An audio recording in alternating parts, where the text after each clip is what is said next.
time for Wheel of Testimony!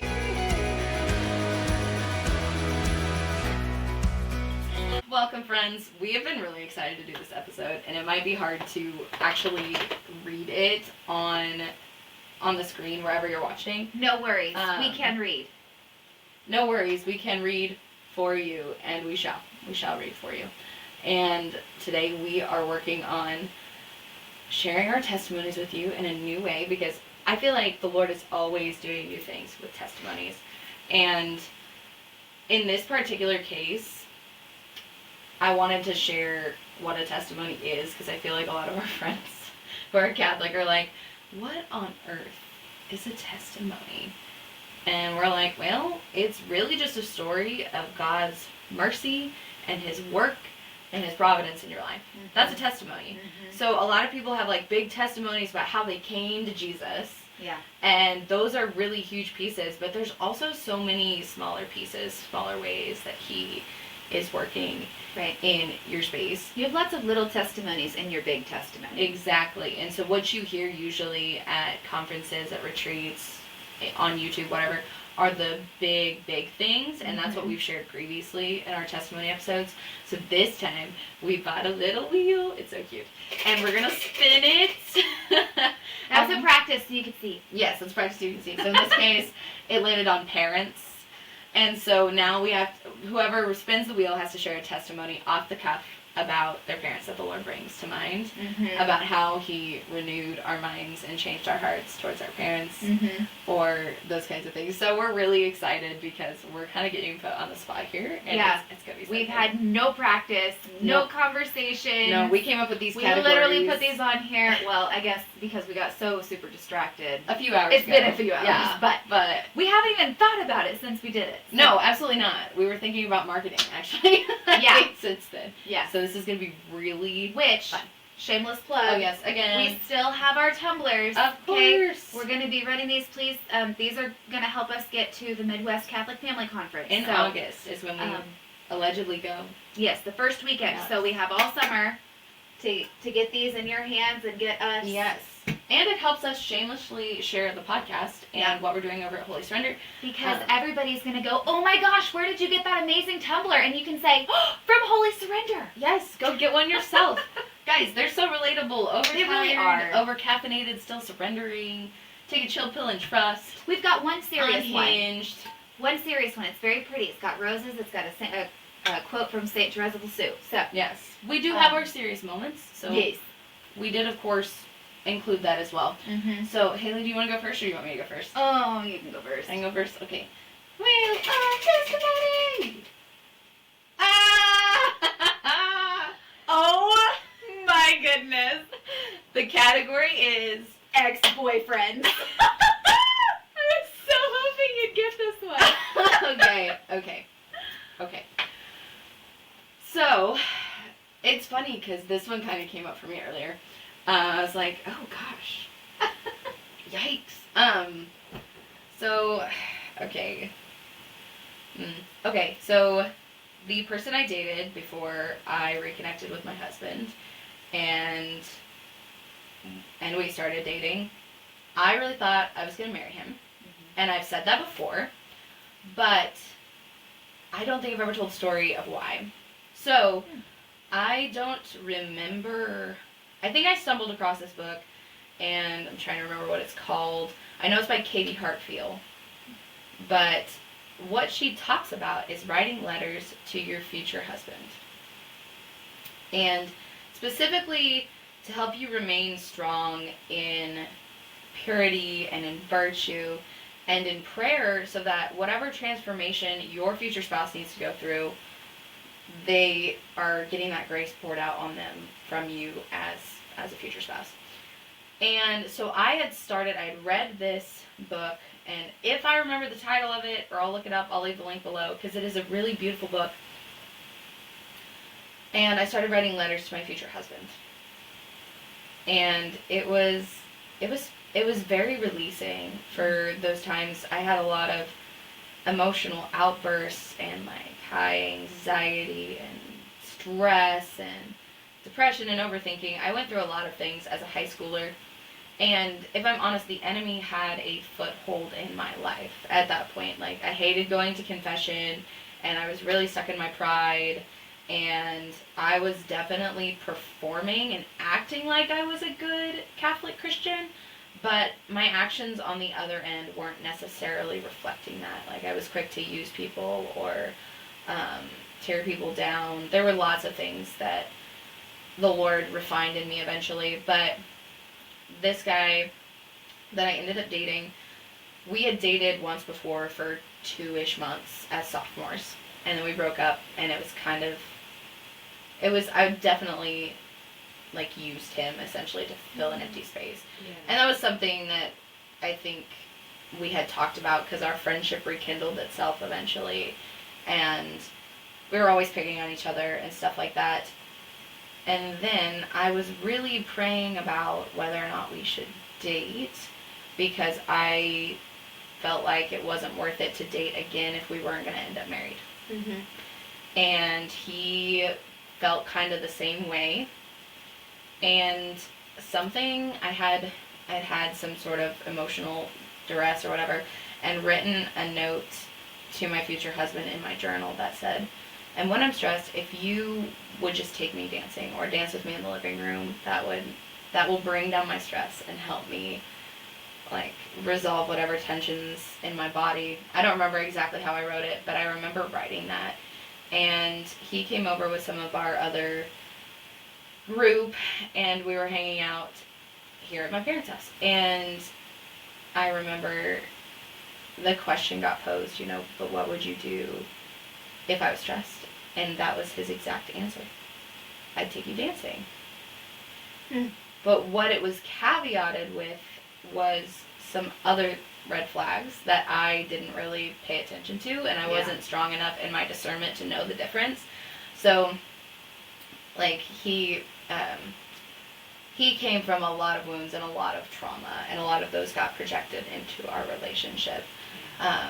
Things even about, like, my physical appearance, and he would also take me dancing if I was starting to get a little overweight. Like, that would be the first place to fix the problem. And I'm like, I'm sure maybe there was some okay intention there, but it didn't come out right. I don't know. I want to give him a benefit of the doubt there, and I don't want to villainize him, because that's not the point of the testimony. But the point of the testimony was that was the thing that made me choose to date him again. And that was the thing that I clung to when our relationship turned completely toxic and completely unhealthy. And I realized that there is no one moment that cements your relationship forever. That was a lie I was living in, and it's a cultural lie, I think. You don't just have the one because they're perfect or they're the most compatible. Relationships are a consistent choice to do your best, and specifically to will the good of the other and die to yourself. And that was something we didn't have. And what I was too prideful to realize was that he didn't want that relationship anymore.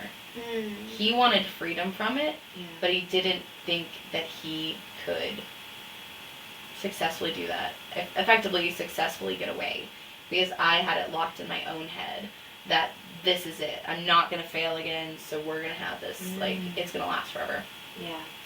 And so when it finally hit a point that all the grace of all the prayers that people were praying stacked up against me, and that door flooded open and I let Jesus in, he gave me the strength to let him go and to cut it off. And I think there was a lot of freedom for both of us in that, because while I went into a very dark time after that, it was out of that came, there's a lot of death, but out of that came a resurrection of who I was called to be, and specifically the person that God wanted me to be with. And then I got to learn after that how all of my prayers for my future husband, to kind of bring this full circle, really paid off. Because there were things that my now husband was preserved from. Experiences he never had to go through. Wounds that he never encountered that even I had. And I was astounded and grateful, and I think it also gave him the grace to be steadfast in our relationship, because I've asked him before. There was one day I busted into his apartment and I was like, what if I want to get bigger gauges? At this point I had black hair, I had gauges, I had rainbow dyed hair underneath. The hair was cool. I will say that forever. The hair was so cool. And I was like, what if I want bigger gauges? What if I want to keep dyeing my hair crazy colors? What if I want more piercings? What if I want full sleeve tattoos? Like, I picked everything. And keeping in mind, I've known my husband since high school. We argued about these things in high school. So I knew in a way they were pain points. He didn't like that I dyed my hair in high school. He didn't like that I wanted to get a tattoo in high school. He didn't like any of these things. And I knew that. So I tried to look at him and go, well, what if I want to do all these things? And to this day, he doesn't really know why. He just shrugged at me and he said, okay. And now that I'm telling the story, it's kind of all coming together in that way too. And then when I asked him about it recently, he told me, he goes, I don't know. I just knew that if you came back home to your faith, to the place that you belong, our hometown, that it would resolve itself. He's like, I just knew. And I was like, whoa, what an epic way. So, yeah, the enemy used a line from a prayer to my future husband to create a stronghold in my life. And then God, when I allowed him to, destroyed it and built up something better. And I still ended up writing a few. This didn't turn me off from writing letters to my future husband. Yeah. I did end up writing a few while Ethan and I were dating and giving him a few. It wasn't as many as I had pictured in my head. I was like, I'm going to have books for this man. He'll never get through them all. No, the Lord knew exactly what was needed. And, yeah. I wrote letters to Braden. Not like I gave them to him when we were dating, and he still has every single one. I think Ethan also has all of them too, but Very sweet. that is my ex-boyfriend story. All right, Haley, spin that wheel. Oh, that was so close. She almost got ex-boyfriends also, but Haley is going to tell us a testimony from high school. High school, geez, high school is rough. Oh, let's see. I've blocked a lot of high school out of my memory. So Understandable. I'm trying to. Really understandable, truly. I've got one. Okay, so when I was in high school, I was in choir. And same. So when I, as a freshman at Bishop Carroll, you start in, I think it's Caroliers is the name of the freshman choir. Okay. And, because Carol Years. Yes. Yeah, okay, cute, right? Super cute. Yeah. Anyway. Love it. So, and that was fun, and I really enjoyed it. But you had to, if you wanted to be in one of the, what is viewed as, now I don't think it's supposed to be viewed as one of the better choirs, but it is. It's one of the better choirs. You have to audition. Yes. And we I had was the same thing. Yeah, I was terrified to audition, and my confidence was shot, by my life. Like, I mean, you've all heard my testimony. If you haven't, go back and listen to it because that'll make sense. But I had no confidence in myself. I didn't think I could do it. I assumed I was a failure and I sucked at everything. And I just kind of spoke that over myself. And I had a friend in high school who would not let me not audition. I had to audition. And so I bombed it on purpose. Because I was like, I'm not going to be told that I'm not good enough. I'm not going to be told that I'm a failure. And so I literally flunked the audition intentionally. And I have no idea now if I guess I kind of do. I'll explain in a minute. But I failed and flunked the audition. And I was told, sure enough, you're not good enough. And it was fine with me because I made myself bad, And it was intentional that I flunked, that I did not get accepted to this better choir. And so I went sophomore year, I was in not the freshman choir, but not the better choir. I don't remember Mhm. what the name was. Is it Madrigals? No, Madrigals was top tier. Madrigals was top tier, and then there's Mhm. something. Chanterelles was the women's top tier. Okay. And then concert choir. That was it. So I was in concert choir, which just sounds lame because they aren't given a cool name. Our concert choir was Expressions. Oh, see, if they had a cool name, it might be fine. But they also, like, concert choir. So, okay, when everybody wore the choir robes, Mm-hmm. right? And that was annoying. But everybody had one. But if you were in madrigals, you wore dresses and the guys wore suits. Oh yeah, that was for us. Uh-huh. We didn't like. We had Expressions was the general choir, Mm-hmm. and then Bel Canto was the girls show choir, Hmm. and then Blue Notes was the mixed show choir. Nice. And then I think my sophomore year they added a little like a small men's ensemble Fun. that they called Blue Man Crew I like that.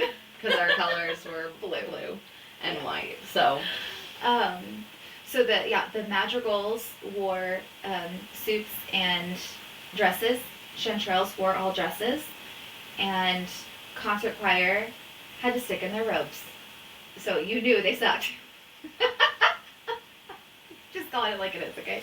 can't wait to see where the Lord brings this one. Yeah. So, I mean, it was fun. He blessed my experience there. I had a good time with the kids that were in my choir group, and they were beautiful people. It was the nice thing about being in concert choir was there really wasn't a lot of pressure, Mm-hmm. right? So, like, we all knew we're there either because you didn't audition, you just wanted to do choir, or because you didn't get accepted into the other groups. Mm-hmm. So it is what it is. I don't need to explain It any is what it further. is. Yes, but right. that took the pressure off because we didn't have this expectation to perform well every time, Mm-hmm. you know, and that made it more fun. That's funny because I thrived off the expectation. Oh, see, I suck at that. Perform well. Like I don't put that pressure on me. I quit golf because of the competition. Interesting. I was the best golfer at. There was one. You get two testimonies in one. I played golf growing up, and then I went to play golf in high school freshman year, and I was told you can't be on varsity because that's not fair to the seniors who've been here for 4 years. And I'm like, okay, fine, whatever. So I was JV all season. One of the meets, I outperformed everybody. Literally had the lowest score there. And that was a serious, like, I had to be knocked down a few pegs after that. I felt real good. I still, there probably is some more forgiveness that needs to happen of my coach because I was very bitter about that for a long time. Like, see, you should have made me varsity. But, whatever. Anyway, back to choir. So, I had a good time in choir, and then I skipped choir my junior year, which later on in the year I was kind of bummed. I was like, Mhm. I enjoyed choir. I don't know why I didn't do it. And I just kind of sulked that year. But my choir teacher let me be the behind the scenes coordinator for our big show choir every year. So that was pretty cool because I got to do something that I never would have done otherwise. Yeah. So I got to like basically direct the whole thing from backstage. Which is very you. Yeah, it was super fun. So that was a neat experience. And then senior year, I decided, okay, I'm gonna go ahead and for real audition. Like, here I go. Scared the crap out of me. I was terrified. And terrified of performing for somebody, but also because I am not a good choir kid, okay? I don't read music. I listen and try to match. Like, I don't, I can copy really well. I do not read music, and that I felt like was going to be the breaking point for me. Like, Also same. yeah. So I auditioned. can- I actually tried this time, and I remember my friends going, "Come on, let's go see if we got in." You know, they post the list for the world to see. Yes, and it's so dramatic. God in heaven. Huge I was moment. like, my name's not going to be on there, or it's going to be on the. And I don't remember if they posted all of the choirs for the next year or just the two. I don't know. I don't remember, but I was Oh, I was terrified that my list was not going to be or my name was not going to be on the list. And I actually did not go look at the list for a while. And my friend dragged me over there, and she was like, "No, you need to go see. You need to go see." And I made it into Chance. I made it into Chanterelles, and so that was like really nice that I didn't get rejected. Interesting. But I didn't get to do it. I did not get to sing in. Well, actually, okay. So I did sing in choir, but I chose because I missed choir junior year. I wanted to be in choir again, and I went into concert choir. I chose to go to concert choir instead of no choir, because I also got accepted into the teaching academy at Bishop Carroll, and I, at the time, thought I was going to be a teacher. So I was like, well, this is the responsible choice. This is better for my future.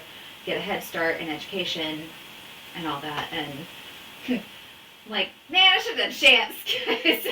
I got nothing now. Got nothing now. I'm not using any of this. I could have just had fun. I could have just had fun. So you feel like the Lord kind of eventually broke down those walls for you? He did. And a lot of it helped you realize it wasn't your identity to be in. What's funny is that year that I was off of choir, my junior year, is the year that I admitted that I was hurt as a child. So that year off from choir was where I mean, that's when I told my mom what happened to me as a kid. And then I started sharing more. I did not tell everybody everything, right? I'm much more open with my testimony now than I was back then, but that's where it started. I went to confession at a tech retreat, and I talked to, it was funny because he's now my pastor, I talked to Father Jared about this is what happened to me. And then I asked him to help me tell my mom.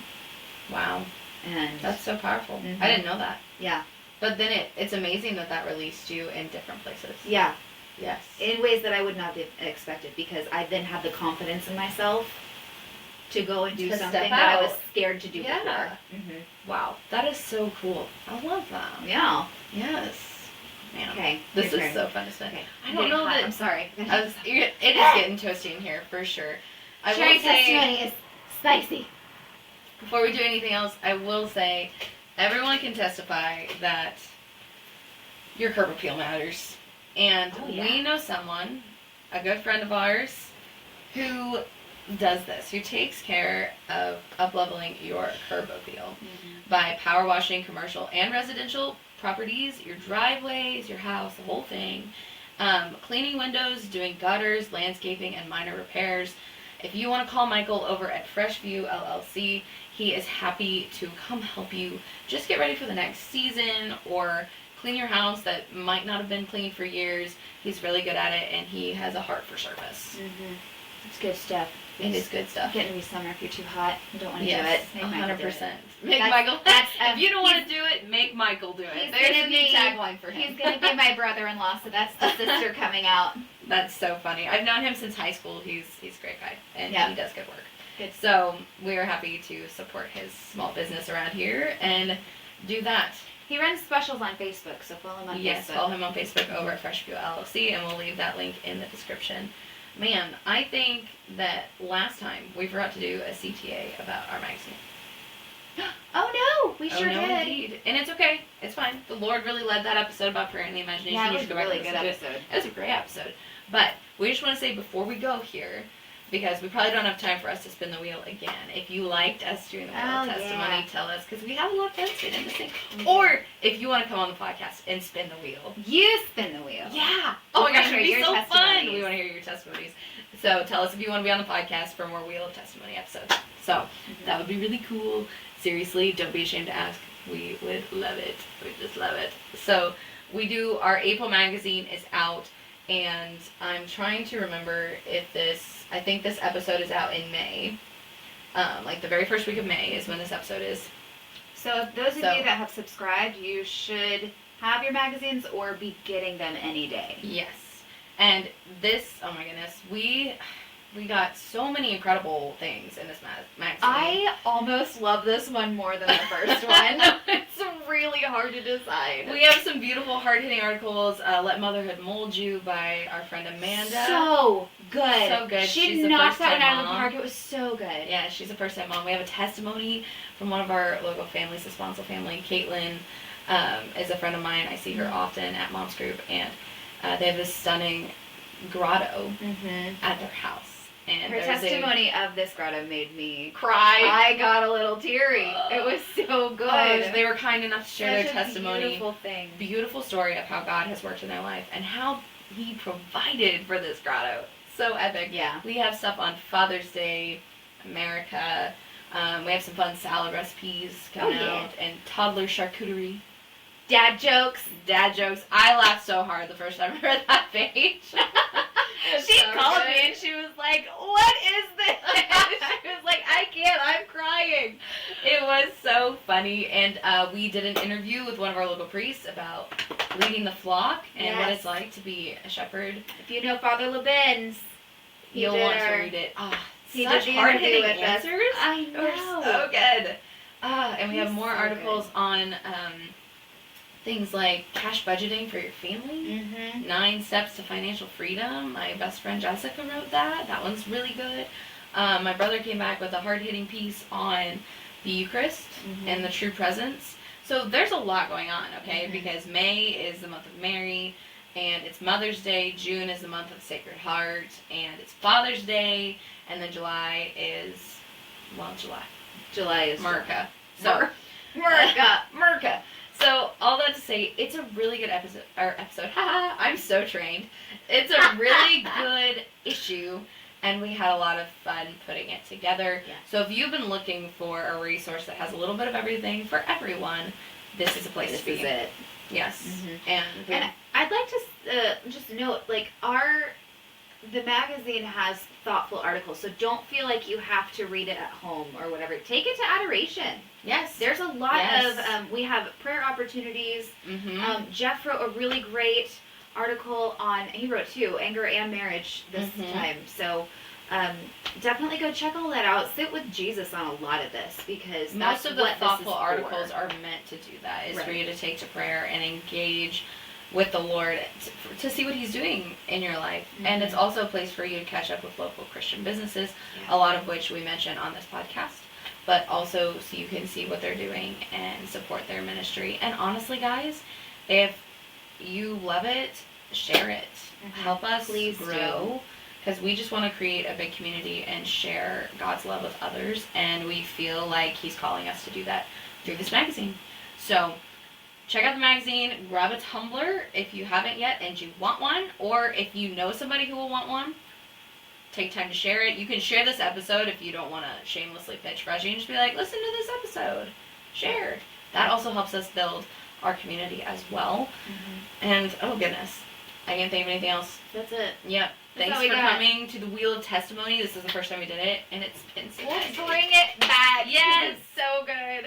We're like kids in a candy store. Yeah. Yes, seriously. Let us know. Email us, DM us if you know us personally. Text us if you want to come spin the wheel and be on the podcast.